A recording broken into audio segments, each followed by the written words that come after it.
હરિદ્વાર અમે જતા હતા, હું જિગ્નેશ કવિરાજ ને દેવાયતભાઈ, દિલ્હીના એરપોર્ટ ઉપર એક જણો ઓળખી ગયો, જિગ્નેશ કવિરાજ છે, દેવાયતભાઈ ખવડ છે.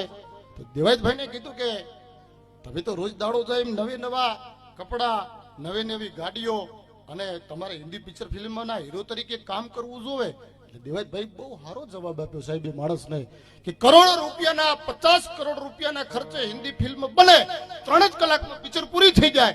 કદાચ કોઈ માણસને જોવા જવાનો ટાઈમ હોય કે ન પણ હોય, જોવે ખરા, નોય જોવે, પણ મારી હિન્દુ સંસ્કૃતિના, મારા ગુજરાતના લોક સાહિત્યના ડાયરા એવા છે કે 9 વાગ્યાથી માંડીને 4 વાગ્યા સુધી અમારી સંસ્કૃતિની વાતો સાંભળવા અમારા ગુજરાતના માણસો બેહી એ અમારી સંસ્કૃતિ છે, અમારી પરંપરા છે, એ મૂકી ન જવાય સાહેબ. એવી જેના હૃદયમાં ભાવના છે, જેના પ્રેમ છે, શ્રદ્ધા છે, વિશ્વાસ છે, અને મા પ્રત્યે જેનો બેરખો ફરતો હોય સાહેબ, ભગવતી પ્રત્યેનો, હુરજ નારાયણ પ્રત્યેનો જેનો બેરખો ફરતો હોય, અને જેના રટણમાં ભગવાન ભોળિયાનાથ સિવાય બીજું રટણ ન હોય, હોનલ સિવાય બીજું રટણ ન હોય, એવો આપણા બધાનો લાડવો આવ્યો. એટલે એના માટે વધારે સમય હું ન લેતા, એની કલા, એનો આગવો પરિચય છે.